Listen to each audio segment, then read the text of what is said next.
people sign on, and then we will get the show on the road. I know it's right after Memorial Day, so I'm really glad that you're able to make it. I thought that the president's speech the other day was just so touching, and considering that it came on the 6th anniversary of the loss of his own son, it was just very soulful to hear him speak for others as well as his own family. Usually during this time, while people are joining in, we talk a little bit about the COVID statistics. We're approaching 600,000 deaths in the United States. And although the vaccinations have had the intended effect of reducing transmission, and although masks are still being worn by some to that effect as well, we're still suffering about 450 deaths a day. And so we're going to hit that 600,000 mark within a reasonably short period of time. So we're just still urging everybody to be careful. If you can, get your vaccinations. If you have a belief against it, please double mask. Please do be careful for the sake of yourselves, your families, and for others. And let's just try to hang tough. We're going to be joining the live streaming services on Twitter, on YouTube, and on Facebook Live. And so as soon as that happens, we'll get the show on the road. It should take another 10 seconds. And then we'll move forward. Again, thank you for also contributing any questions during the show. They're always a great help as we talk about these topics. And today's guest, Diego Miguel Sanchez, is just carries so much experience in his person. He's so generous to share. Priscilla, are you connecting with YouTube, Facebook, and YouTube Live? Yep, everything's okay. Great. So I think we're okay. We've just connected. So let's get the show on the road. Welcome to the Nonprofit Report, your weekly update on nonprofit organizations, institutions, and leaders. I'm your host, Mark Oppenheim, and today we'll be discussing LGBTQ plus rights with a particular focus on the lives and rights of transgender individuals as seen through the eyes of Diego Miguel Sanchez, Director of Advocacy, Policy, and Partnerships at Pflag National. A reminder to Zoom attendees that we will take 3 snap polls during the show, and we'll announce results, and questions submitted to the Q&A function at the bottom of your screen will be included in our discussion. So Diego, thank you so much for joining us. It is wonderful to have you. And I'm so impressed with your own arc, your own personal story. I have to say, it is quite extraordinary. So could you tell us a little bit about yourself starting off, and then let's talk about Pflag, the importance of allies, and this moment in our history as a nation and the world. But talk about yourself just to give us some orientation about your own journey. Thank you so much, Mark, and thank you for having Pflag National and myself here with your show today.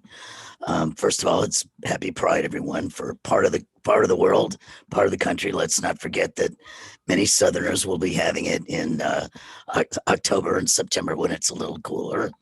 But this is Pride. My background is I was raised in the Panama Canal Zone. I was born in Germany. I'm a naturalized, adopted immigrant, naturalized citizen. And when I was 5 years old, I told my parents that I was born wrong. They left the room, and that was in Panama. And my mother came back, and that was the days where corporal punishment was still allowed and welcomed in every household. So my mom came in with something in her hand, and I thought I was going to get it. And basically what it was a magazine that she had rolled up, that she unrolled and showed me. And on the cover was Christine Jorgensen, who is the most famous transsexual person. Initially, that's the first one that everybody knew. And my mom said, I don't know if there are other people like you who were born a girl and know they're a boy, but this person was born a boy, grew up to be a man, and then eventually became herself. And that's happening now. So if it happens now, by the time you grow up, I think everything will be fine. And then I was dually socialized by my parents so that I was happy half the time and and just miserable the other half. But as I said in my congressional testimony, I had as many tutus as Tonka trucks, and I survived the former because of the latter. You know, it's so interesting to look at people's attitudes. I wonder sometimes why it matters to me how you feel about yourself. Why should it matter? Right? I mean, if you feel a particular way about yourself, who am I to say that you have no right to feel that way, or that you can be prevented from taking action based on that feeling? Is there an answer for you? Because you've lived this issue. And you deal with people like me people who are not you, who are not in transition, who are not trans, all the time. Yes. And I'll say, I'll give you a current answer and then a reflective one. The current answer is that the Trevor Project just actually had a new national survey, a report done, research, and showed that people who are affirmed by their family who are LGBTQ plus actually have less than 50% chance of attempting to die by suicide than those who are not affirmed around them. For myself, I think I had the benefit of being adopted and being disclosed as adopted. My parents always told me a lot of people just have children. We had to choose you. We had to work to have you. It took a lot of effort and a series of governments saying okay.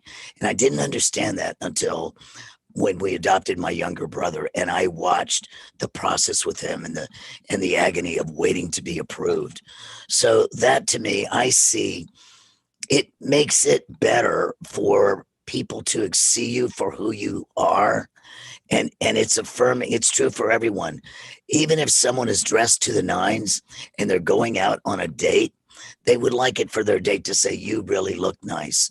It doesn't make them look nicer, but it makes them affirmed in how they are. Then I also think, you've been involved in the political process. You were with Barney Frank for a long time, and you're still involved in everything is political nowadays. If I look at different political philosophies, right, a liberal philosophy, what's today's called progressive, right, conservative, or if you look at the parties, Republican or Democrat, or libertarian, I don't see within those philosophies is necessarily a judgment one way or another when it comes to someone's identity. Do you see that? I mean, how do you interact with people who are on the other side of this divide? Because in order for you to actually be effective, you actually have to build bridges. How do you deal with people who are they come from a different place, they come from a different knowledge base? How do you interact with them? Well, it's fascinating to me that my parents actually were accepting of me before there was a Pflag, which there was a Pflag, a mom who marched with her gay son in 1972. And then in 73, the organization was formed. We're nearly 50 right now. For me, it's a model that I see expressed every day in Pflag. And it is where you approach people approach them through an understanding of a common thread, that everyone struggles with some part of themselves in terms of reaching out to society or being accepted even in community. And so self-acceptance becomes very important, but being safe is really the cornerstone right now that a lot of LGBTQ plus people have to engage in and really watch out for. So when most people that I deal with are not like myself. And that was more true as I initially was disclosing and identifying as trans.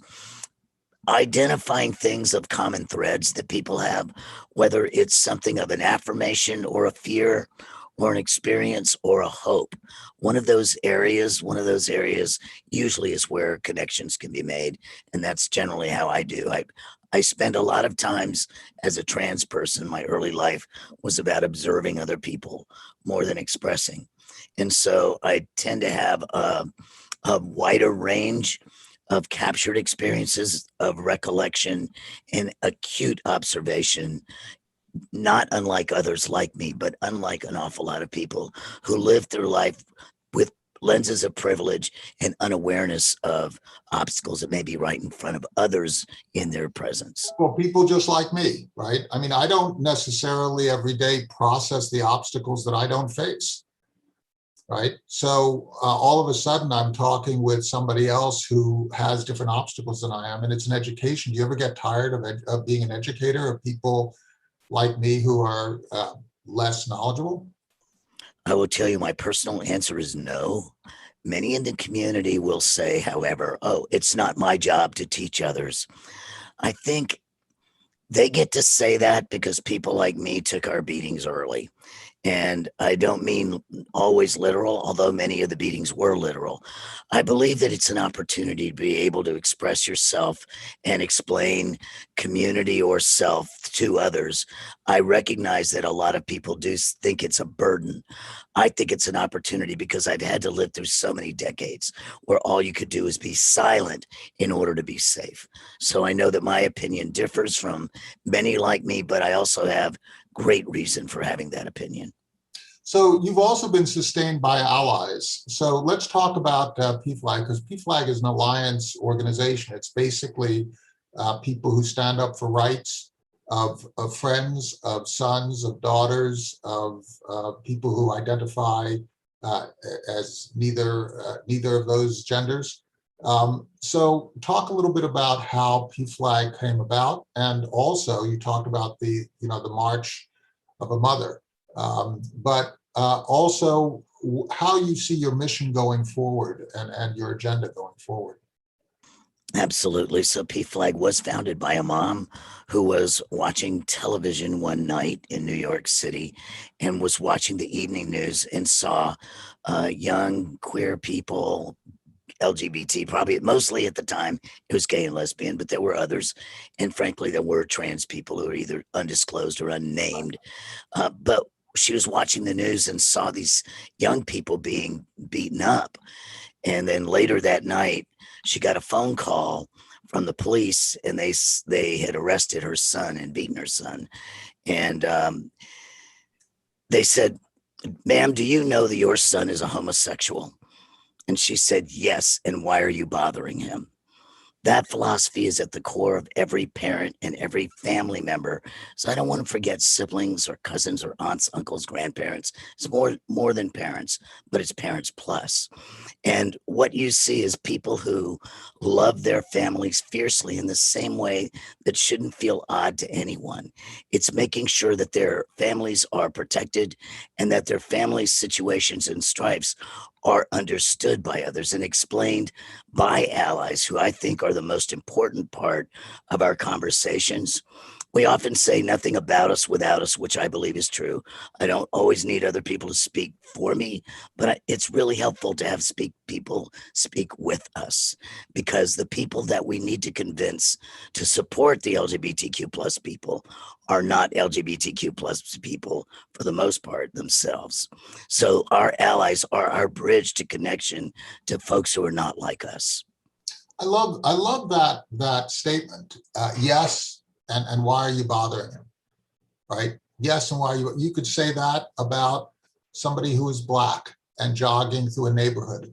You could say that as somebody who is Latin, Hispanic, or Jewish, or Asian, or trans, right? Yes, and why are you bothering them? Why does a different religion become a target is really the question in America. And I guess for me, it seems that each of our political philosophies actually is we might have separate political philosophies, but there should be something that brings us together, which is basically yes, right? And why are you bothering that person? We just took a poll, and it was kind of a gimme poll. Do you support 100% equality for members of LGBTQ plus community? And the answer, of course, ended up being yes. Let's move on to Pflag's discussion, because we're going to take some more polls in a second. Let's move on to discussion of Pflag's programs. Could you just sort of unpack the various programs that you have in order to advance this idea of America, yes, and people should be able to live the way they want to live. Absolutely. Well, I think it's one of the reasons I've been at Pflag for 8 years, and one of the greatest joys is that we are nonpartisan. Pflag is a 501c3 nonprofit, and that means that we do not discuss candidates or parties. We don't lean right or left. We really are for the advocacy and the support of people. So Pflag has three legs. They have support, which is mostly the support groups that you see and know about over all of these decades that still exist. But then we also have education. We have two legs to that education.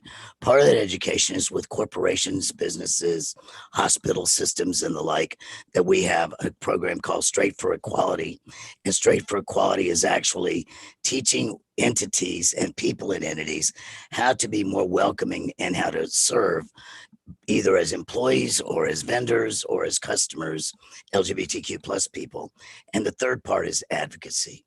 Pflag always has to leave room for the most conservative of conservative people to find out one day that someone in their family is LGBTQ plus, have room to love that person, and have a place to go to get support, to know how to express that love. And that place is Pflag. So that's why being nonprofit is so extremely important.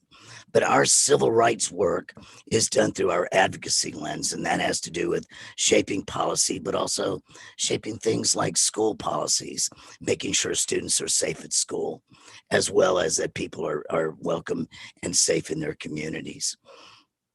I think it's such an important point, right? This whole idea of nonpartisan, if you focus on how America should be, America shouldn't be a partisan place, right? It shouldn't be about political parties. It should really be about core values. And what you're saying is, come, if you are the most liberal of liberal or the most conservative or of conservative, libertarian, whatever your philosophy is, come. Because this whole idea of acceptance, you're accepted too. So let's listen, let's talk, let's have a discussion. Let's hear you out, hear us out, right? I mean, that's the way the country should work. In terms of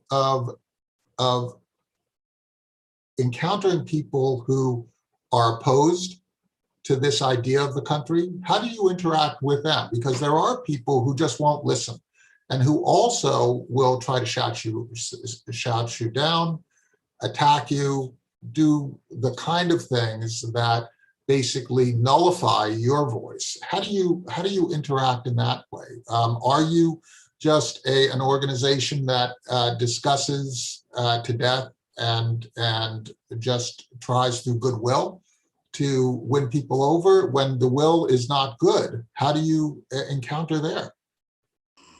So I have seen this in action. I will tell you, it's one of the great beauties and joys of Pflag is that we're a grassroots network. We are made up of more than 400 chapters across the country, more than 250,000 supporters and members, and each of them owns something that I've brought in name called the power of the zip code. It is something that when I came, I named it, but it's always been the way of Pflag, which is the most influential people to legislators or an owner of a corner grocery store are the people who share zip codes with them. A legislator does not have to listen to someone in Washington, D.C. They have to listen to someone who shares a zip code in their state, or if they're representative in their district. How we do it is through expressing stories of our experiences. And part of our Pflag Academy online learning teaches people to tell their story in 2 minutes. And it's done by our education team, our learning team in our Straight for Equality Learning and Inclusion Network. But every Pflagger is able to learn to tell their story in 2 minutes so that you can influence someone in a quick moment, but doing it in a way that tells them what your experience or your hopes are, but finding it through empathy, not through sympathy, but finding a way for people to share with with you, to feel with you, and be able to bridge to people who are extremely not always welcoming. People either have self-love or family love. It's one of the things that everyone shares, no matter what that family or self are like. And it's one of the ways that we appeal is through people's lived experiences and the courage of people making sure they're safe where they're telling the story. When it's safe, we tell, but being able to share that quickly and effectively with people who may not know what it is that you've gone through. So this is a kind of an evangelism in which you are sharing experiences. You're looking at this through the eyes of love. You're not looking at it through the eyes of conflict. And you also have a very sophisticated communication strategy. So it's really it really seems to be more of a question of trying to figure out what connects us and creating people who can evangelize for this idea. But you're not necessarily evangelizing for a particular legislative outcome, are you? It depends. We actually are advocating for equality and equal and fair treatment and safety of individuals. So yes, we want the outcomes, including things like the Equality Act at a federal level, which would protect LGBTQ plus people in a variety of areas, from employment to credit to even things like jury service. You would think that everyone believes that they can be on a jury of their peers or have a jury of their peers in assessing them, but LGBTQ people are not included in that fairness. Let's talk about that. So does that Sure. mean that depending on what state I live in or what county I live in, that and you and I living together as neighbors, I could serve on a jury, but you would be deprived of that right? I could be deprived of it by someone who excuses me simply because of LGBTQ status. That's Yes. really interesting. So basically, you would not be, if somebody were to target people who were members of the LGBT community and that became known, right? Then you could be excluded. Could you be excluded from employment? Yes. Employment, public education, housing, a variety of things that normal people would consider just part of what the world offers. So that provides a logical underpinning for being in the closet, for being undercover, right? Why is it important that people not be undercover? Well, I may differ and we may differ at Pflag with that. We only believe that you should be disclosed or out if it is safe. We think that we hold the burden to make the world safer and better so that it's always okay for people to be out or disclosed. But we don't encourage people to take personal risk of personal harm or personal danger for the sake of being part of an out community.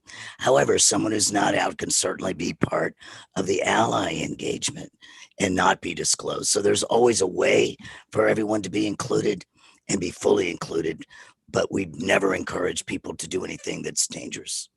Well, you also were very careful in terms of our own write-up of your own biography, that you were the first openly out trans person who was a legislative aide, and also openly out to be part of the platform committee of the Democrat. It was the DNC, right? The DNC. But Correct. you were very careful because you said, we don't know if other people have not been open, but we're still representative. And I thought that was a very interesting educational moment for me, of course.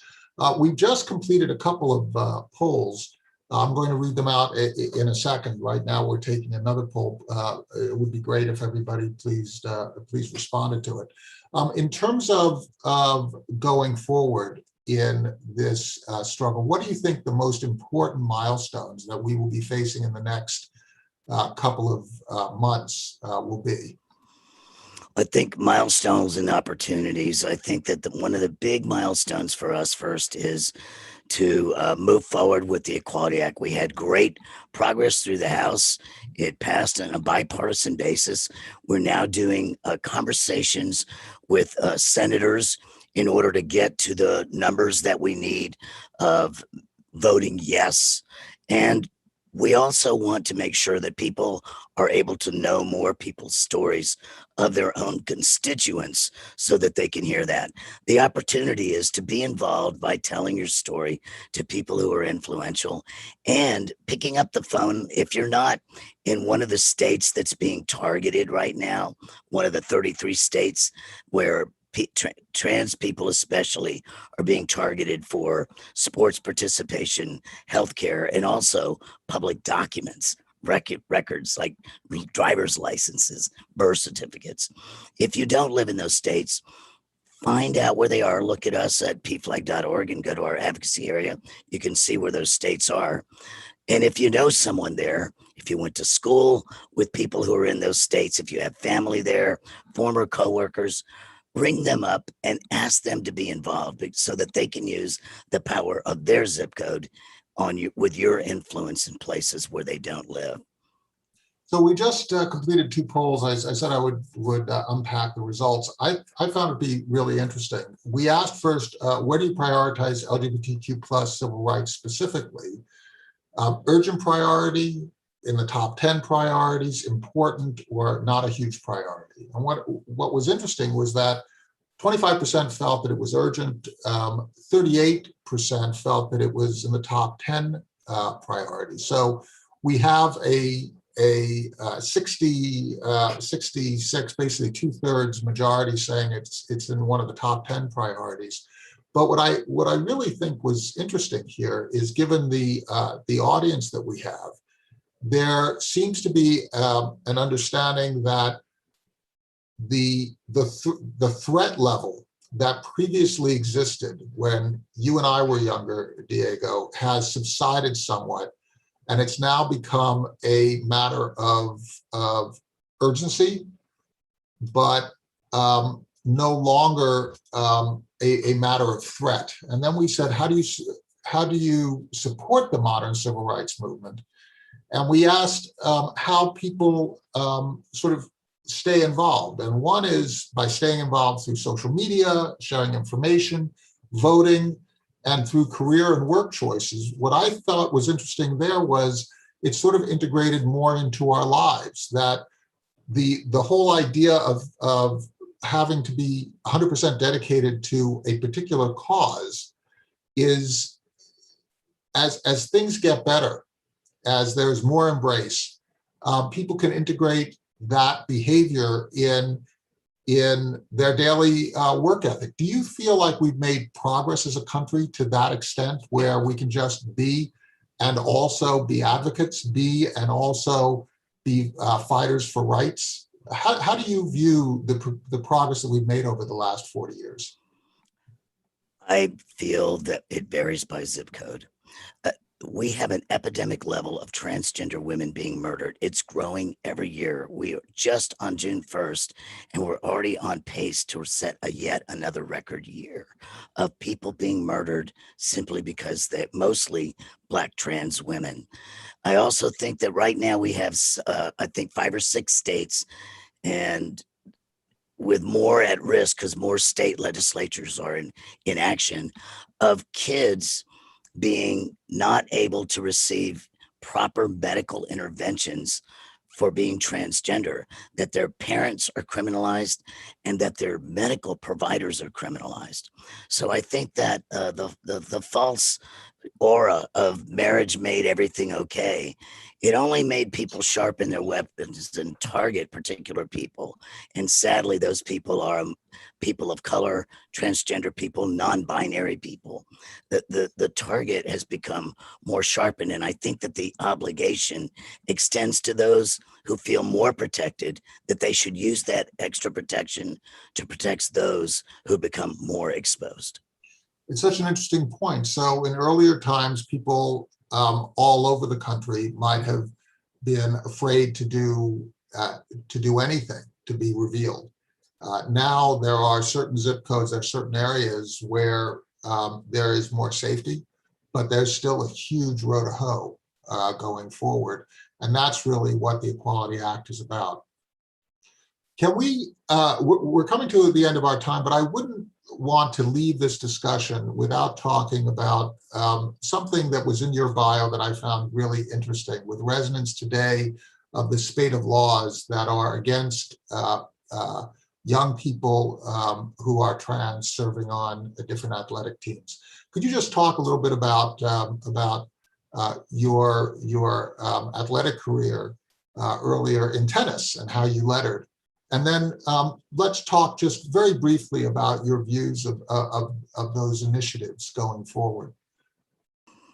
So I'll say that it was extremely painful anytime that I played tennis somewhere that I had to wear a dress, which was true at work. So it wasn't a unique experience until I was able to change dress codes for work. I was never able to change dress codes for tennis, but I always found clubs that would let me not have to wear a dress.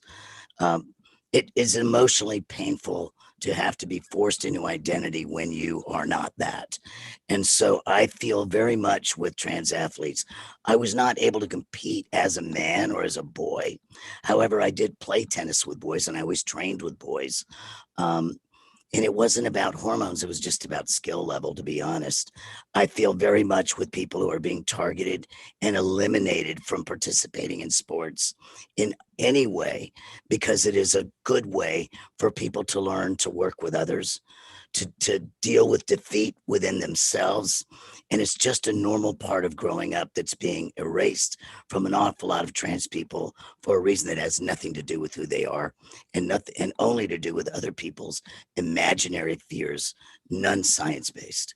So you played on tennis teams before you transitioned. You were forced to identify and wear clothing that you were not comfortable in. If I were to apply that to myself, if I had to wear a dress, right, and I didn't want to wear a dress, I would have had to wear a dress in that kind of a circumstance. You lettered, and then you transitioned. In today's world, what I find to be very interesting in today's world, we have these spate of laws that seems to be really designed to just attack people. It doesn't look like it's going to change anything in terms of the realities of who competes, but it seems to be stigmatizing and systemically stigmatizing people for their identity. To me, it has some resonance of forcing people to wear a yellow star, or in some way signify, so that everybody knows who is going to be stigmatized and not. How does it appear to you? Well, I'm glad you said that. For me, my mother was a concentration camp survivor and then married an American soldier who was a war hero in World War II, and then moved to the United States. And yet, decades later, had to watch Rat Patrol, Combat, all those shows that totally erased the presence or participation of all German people and just cast them all as Nazis. I am not saying that this situation is exactly like that, but I take it to the personal feeling level. The way that my mother never, ever complained and actually watched Combat and Rat Patrol, because American soldiers are who saved her life. Mm-hmm. The stigmatization that people felt when they watched those programs is something that when I rewatch those now, which I still do, I think about the difference of the same experience of what is being watched is received in such different ways by different audiences. And I do think that when people are targeted without any knowledge of who those people are, hurting families, making parents think that they may have to move from a state because their kids can't get life-saving, medically appropriate health care, is wrong. And there's no other way to see it. Well, Diego Sanchez, thank you so much for sharing your own personal experience. We're so very grateful. It takes a lot of courage and a lot of fortitude to help educate people like myself. Thank you so much for your work as Director of Advocacy, Policy, and Partnerships at Pflag, and thank you for pushing for rights. Your rights are my rights. That's really important. to this country. So thank you. Thank you, Mark. I really appreciate it. Have a great day.